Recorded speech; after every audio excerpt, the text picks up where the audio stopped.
सावन का महीना प्रारंभ हो चुका था। इसी विषय पर भगवान शिव और देवी पार्वती कैलाश पर विराजमान वार्तालाप कर रहे थे। महादेव, सावन मास प्रारंभ हो चुका है और आपकी प्रिय बेलपत्र से आपका श्रृंगार करने के लिए मंदिरों में भक्तों की भीड़ उमड़ पड़ी है। हाँ देवी पार्वती, मुझे बेलपत्र अति प्रिय है और बेलपत्र से मुझे बहुत शांति मिलती है। ये बात मेरे भक्त भली भांति जानते हैं और अगर मेरे भक्त केवल बेलपत्र चढ़ाकर ही मेरी पूजा करते हैं तो उन्हें उसका भी विशेष फल प्राप्त होता है। देवी पार्वती, मैं सोच रहा हूँ अपने भक्तों की परीक्षा लूं। विचार तो अच्छा है स्वामी, पर आप ऐसा क्यों करेंगे? देवी पार्वती, भक्त मुझे जो बेलपत्र चढ़ाते हैं, मैं वही बेलपत्र बेचने वाला बनकर धरती पर अपने भक्तों की परीक्षा लूंगा। इसलिए मैं कुछ समय के लिए धरती लोक पर जा रहा हूँ। स्वामी, ये विचार अति उत्तम है, आपको अवश्य जाना चाहिए। और इस तरह वार्तालाप करके भगवान शिव एक फटेहाल कपड़े पहने साधारण गरीब मनुष्य का रूप ले लेते हैं और गली गली टोकरे में बेलपत्र रखकर बेचने लगते हैं। बेलपत्र ले लो भाई, बेलपत्र ले लो बहन। सुनो, वो जो तुम बेलपत्र बोल रही थी ना, इसी से ले रहे क्या? कैसी बातें कर रहे हो जी? इसका हुलिया तो देखो, फटेहाल कपड़ों में न जाने कौन है। मुझे तो कोई भिखारी लगता है, कहीं किसी मंदिर में चढ़े हुए बेलपत्र इकट्ठे करके लाया होगा और वही हमें बेच रहा होगा। नहीं बहन, ये बिल्कुल ताजे पेड़ के टूटे हुए ही बेलपत्र हैं। खरीद लो ना भाई। नहीं लेना, एक बार बोल दिया, जाओ आगे जाकर बेचो। शिव जी तो रूप बदलकर भक्तों की परीक्षा ले रहे थे, पर अनजान मनुष्य उन्हें पहचान ही कहाँ पाए। सब उन्हें उस फटेहाल मैले कपड़ों में देखते तो आगे निकल जाते। किसी ने भी बेलपत्र नहीं खरीदे। लगता है मुझे किसी मंदिर के बाहर खड़ा होना पड़ेगा, शायद वहाँ कोई भक्त ये बेलपत्र खरीद ले। शिव जी बेलपत्र का टोकरा उठाए शिव मंदिर के बाहर बैठ गए। बेलपत्र ले लो भैया, बेलपत्र। अरे मेरे पास तो कोई आ ही नहीं रहा, कुछ देर और प्रतीक्षा करता हूँ। ओए, अपना टोकरा उठा और कहीं और जाकर अपने ये बेलपत्र बेच, मेरी दुकानदारी खराब मत कर, जा यहाँ से। भैया, मैं तुम्हारी दुकानदारी कहाँ खराब कर रहा हूँ? मैं तो एक तरफ बैठा हूँ और देखो, मेरे से तो कोई भी बेलपत्र नहीं खरीद रहा, सब तुम्हारी दुकान पर ही तो खड़े हैं। हाँ तो तू क्या समझता रे? तुझ भिखारी से कोई बेलपत्र खरीदेगा? अरे शिव मंदिर में पूजा के लिए साफ सुथरे अच्छे बेलपत्र की जरूरत होती है। किसी गरीब से खरीद कर कोई भी भक्त बेलपत्र नहीं चढ़ाता, समझे? सब बढ़िया पूजा की दुकान से ही लेते हैं, समझे? न जाने तू कब से नहाया नहीं है, अपना होलिया तो देख। अब एक मिनट भी यहाँ रुका तो मंदिर के पुजारी बाबा को बुलाकर यहाँ से हटवा दूंगा, समझे? जाता हूँ भाई, जाता हूँ। भोलेनाथ तुम पर कृपा करें। शिव जी अभी वहाँ से जा ही रहे थे कि तभी भोला नाम का एक गरीब मजदूर ये सब देख लेता है और वो शिव जी के पास आता है। भैया रुको, मुझे पूजा के लिए बेलपत्र खरीदने हैं। भैया, तुम मेरे बेलपत्र खरीदोगे? हाँ भैया, मैं बहुत देर से देख रहा हूँ कि कोई भी तुमसे कुछ नहीं खरीद रहा। ऐसे तो शाम हो जाएगी, मुझे तो वैसे भी बेलपत्र लेकर घर जाना ही था, तो क्यों ना तुमसे ही खरीद लूं। अच्छा, तो तुम बेलपत्र चढ़ाकर शिव जी की पूजा करोगे, ये बहुत अच्छी बात है। पर तुम मेरा हुलिया देखकर भी ये बेलपत्र खरीद रहे हो? भैया, बेलपत्र मैं तुमसे लूं या फिर सामने दुकान से, बेलपत्र का महत्व तो कम नहीं हो जाएगा ना। भगवान तो श्रद्धा के भूखे हैं और उस दुकानदार से ज्यादा आज तुम्हें पैसों की जरूरत है। तो अगर मैं ये बेलपत्र खरीद कर तुम्हारी थोड़ी सी मदद कर सकूं तो मुझे बहुत अच्छा महसूस होगा। भैया, ये बेलपत्र तो मैं अपनी पत्नी के लिए लेकर जा रहा हूँ। वो भगवान शिव की बहुत पूजा करती है और हर वर्ष सावन के व्रत करती है। इस वर्ष व्रत नहीं कर पाई, इसलिए घर पर ही पूजन कर रही है। अच्छा, इसका क्या कारण है भाई? मेरी पत्नी गर्भवती है, बस कुछ ही दिनों में हमारे घर बच्चे का जन्म होने वाला है, इसलिए मैंने ही अपनी पत्नी शोभा से कहा कि वो घर पर ही शिव जी की पूजा कर ले। मैं उसके लिए बेलपत्र खरीदने ही निकला था, अचानक तुम पर मेरी नजर पड़ गई। पर क्या भैया, तुम बेलपत्र नहीं खरीदोगे? नहीं, ऐसी बात नहीं है, मेरे पास बस 7 ही रुपए हैं। तुम मुझे 7 रुपए के बेलपत्र दे दोगे? 2 दिन से मजदूरी का काम नहीं मिला, इसलिए घर पर पैसे नहीं थे। 10 रुपए की भोग लगाने के लिए बर्फी खरीदी है, मेरे पास अब 7 ही रुपए बचे हैं। अरे भैया, एक काम करो, तुम ये सारे बेलपत्र ले जाओ। वैसे भी मैं घर ही जा रहा था, अब कल ही बेचने के लिए आऊंगा, शायद कल और कमाई हो जाए। तुम मुझे कल इन बेलपत्र के पैसे दे जाना, मैं तो यही बैठता हूँ। बहुत बहुत शुक्रिया भैया, मैं कल तुम्हें पैसे दे जाऊंगा, ठीक है?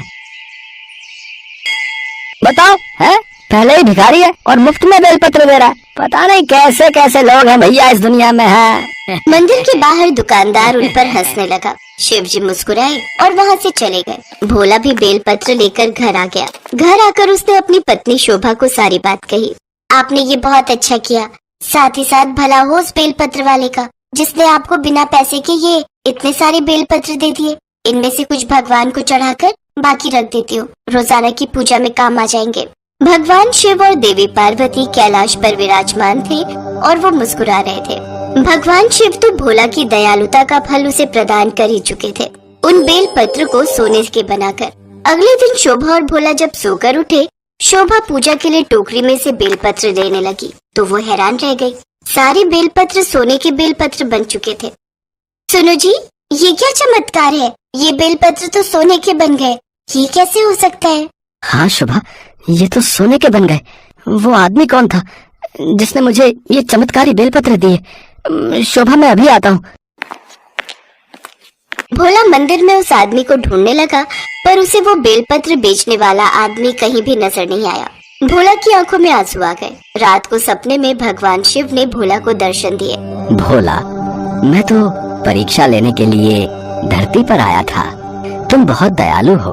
तुमने मुझे एक साधारण बेलपत्र बेचने वाला समझकर उस समय मेरी मदद की।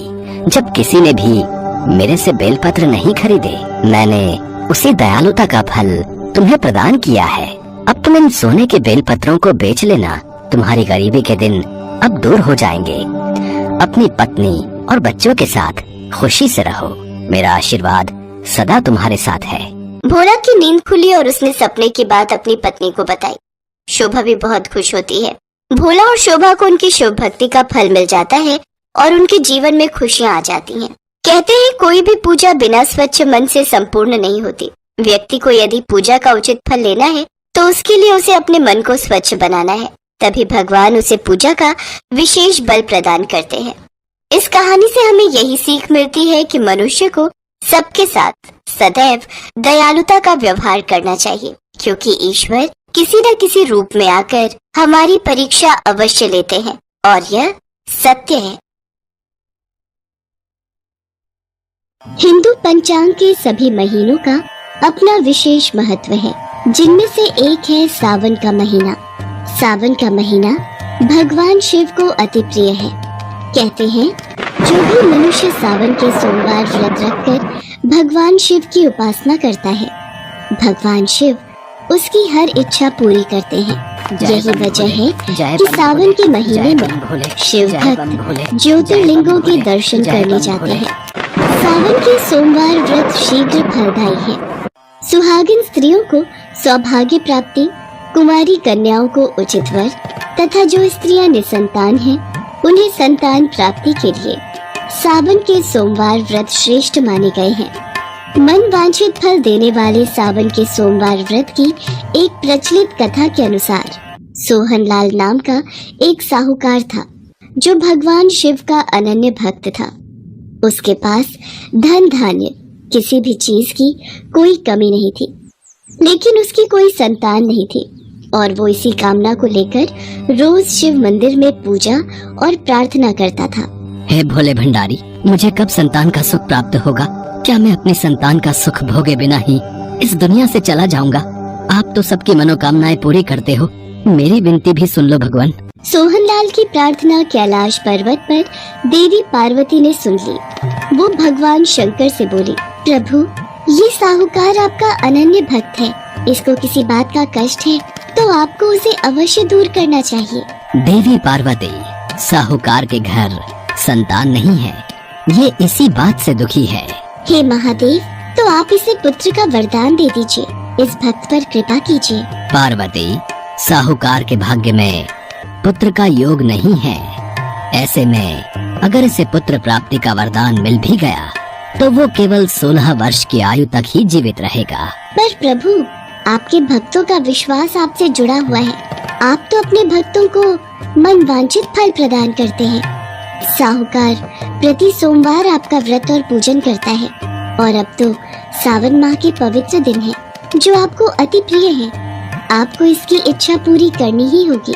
ठीक है देवी पार्वती, मैं अपने भक्त सोहनलाल को पुत्र का वरदान देता हूँ। उसी रात भगवान शिव ने स्वप्न में सोहन लाल को दर्शन देकर उसे पुत्र प्राप्ति का वरदान दिया और उसके पुत्र के 16 वर्ष तक जीवित रहने की बात भी बताई।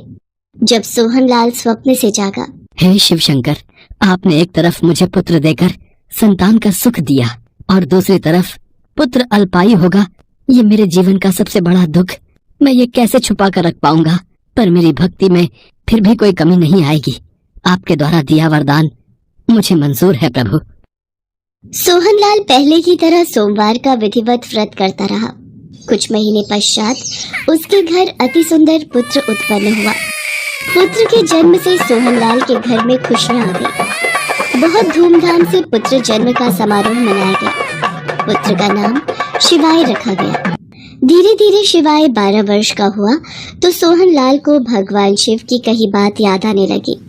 उसने अपने साले महेश को बुलाया और बोला, महेश, तुम शिवाय को काशी नगरी विद्या प्राप्ति के लिए ले जाओ और रास्ते में इसके हाथों से ब्राह्मणों को भोजन और दान दक्षिणा कराते हुए जाना। ठीक है जीजा जी, मैं कल प्रातः ही शिवाय के साथ काशी के लिए प्रस्थान करता हूँ। आप शिवाय को मुझसे दूर क्यों भेज रहे हो जी? भाग्यवान, हमारे पुत्र के लिए यही उचित है। सोहन लाल ने पत्नी को किसी तरह समझा बुझा दिया। अगले दिन महेश शिवाय को लेकर यात्रा पर निकल पड़ा। लंबी यात्रा के बाद शिवाय और महेश एक नगर में पहुंचे। उस नगर के राजा की कन्या के विवाह की खुशी में पूरे नगर को सजाया गया था। निश्चित समय पर बारात आ गई, लेकिन वर का पिता अपने बेटे के एक आंख से काने होने के कारण बहुत चिंतित था। उसे इस बात का भय सता रहा था कि राजा को इस बात का पता चलने पर कहीं वो विवाह से इनकार न कर दे। इससे उसकी बदनामी होगी। उसकी नजर शिवाय पर गई। ये लड़का मेरे पुत्र की उम्र का है और इस नगरी में नया है। कोई इसे नहीं जानता। क्यों ना इस लड़के को दूल्हा बनाकर राजकुमारी से विवाह करा दूं। विवाह के बाद इसको धन देकर विदा कर दूंगा और राजकुमारी को अपने नगर में ले जाऊंगा। वर के पिता ने इसी संबंध में शिवाय और महेश से बात की। महेश ने धन मिलने के लालच में वर के पिता की बात स्वीकार कर ली और शिवाय को दूल्हे के वस्त्र पहनाकर राजकुमारी से विवाह करा दिया। राजा ने बहुत सा धन देकर राजकुमारी को विदा किया। शिवाय राजकुमारी से सच नहीं छिपा सका और उसने जाते हुए राजकुमारी की चुनरी पर लिख दिया, राजकुमारी, तुम्हारा विवाह तो मेरे साथ हुआ था। मैं तो वाराणसी में शिक्षा प्राप्त करने जा रहा हूँ। अब तुम्हें जिस नवयुवक की पत्नी बनना पड़ेगा वो काना है। राजकुमारी देखती है कि जिस लड़के से उनका विवाह हुआ था उसकी जगह सचमुच एक काना राजकुमार खड़ा है। पिताजी महाराज, मैं इस लड़के के साथ विदा होकर नहीं जाऊंगी। मेरा विवाह तो किसी और के साथ हुआ है जो अपनी विद्या पूरी करने वाराणसी गए हैं। राजा ने सब बातें जानकर राजकुमारी को महल में रख लिया। उधर शिवाय अपने मामा महेश के साथ वाराणसी पहुंच गया। शिवाय ने गुरुकुल में पढ़ना शुरू कर दिया। धीरे धीरे वक्त बीता। शिवाय 16 वर्ष का हो चुका था। एक दिन शिवाय यज्ञ करके ब्राह्मणों को दान दक्षिणा देकर रात के वक्त जब शयन कक्ष में सो रहा था, शिव जी के वरदान के अनुसार उसके प्राण पखेरु उड़ गए। अगली सुबह जब महेश कमरे में आया, आज शिवाय सोकर नहीं उठा। रोजाना तो जल्दी उठ जाता है। शिवाय बेटा उठ। अरे तू उठ क्यों नहीं रहा? नहीं शिवाय, तू ऐसे कैसे इस दुनिया से चला गया? मैं जीजा जी को क्या जवाब दूंगा? शिवाय मेरे भांजे, उठ। प्रभु, ये कौन इतना विलाप कर रहा है? कौन भक्त इतना दुखी है? प्राणनाथ, मुझसे इसके रोने के स्वर सहन नहीं हो रहे। आप इस व्यक्ति के कष्ट अवश्य दूर करें। देवी पार्वती, ये उसी साहूकार का पुत्र है। इसकी आयु 16 वर्ष थी। अब इसकी आयु पूरी हो चुकी है। स्वामी, आप इसे जीवित करें, नहीं तो इसके माता पिता पुत्र की मृत्यु के कारण रो रो कर अपने प्राणों का त्याग कर देंगे। आपके परम भक्त साहूकार को उसकी वर्षों की सोमवार की पूजा का आप ये फल देंगे? नहीं प्रभु, इस बालक को जीवन दान दीजिए। अपनी पूजा करने वाले साहूकार भक्त की पूजा को सफल कीजिए प्रभु। आपकी पूजा तो विधि के विधान को भी सही दिशा देती है। आप अपने भक्तों के सारे कष्ट दूर करते हैं प्रभु। तुम ठीक कह रही हो देवी पार्वती। आज अपनी पूजा करने वाले परम भक्त के लिए मुझे ये विधि का विधान बदलना होगा। मैं शिवाय की जीवन रेखा से अल्पायु योग हटाकर इसे दीर्घ आयु रहने का आशीर्वाद देता हूँ। पार्वती के आग्रह करने पर भगवान शिव ने शिवाय को जीवित होने का वरदान दिया और कुछ ही पल में वो जीवित होकर उठ बैठा। शिक्षा समाप्त करके शिवाय मामा के साथ अपने नगर की ओर चल दिया। दोनों चलते हुए उसी नगर में पहुँचे जहाँ शिवाय का विवाह हुआ था। मामा जी, मैं इस नगरी में रुककर यज्ञ का आयोजन करना चाहता हूँ। भगवान भोलेनाथ ने मुझे नया जीवन प्रदान किया है, इसलिए यही मेरी इच्छा है। ठीक है शिवाय बेटा, हम एक दिन यहाँ रुककर यज्ञ का आयोजन करते हैं। महेश और शिवाय वहीं रुक गए। शिवाय को देखकर राजकुमारी बहुत प्रसन्न हुई।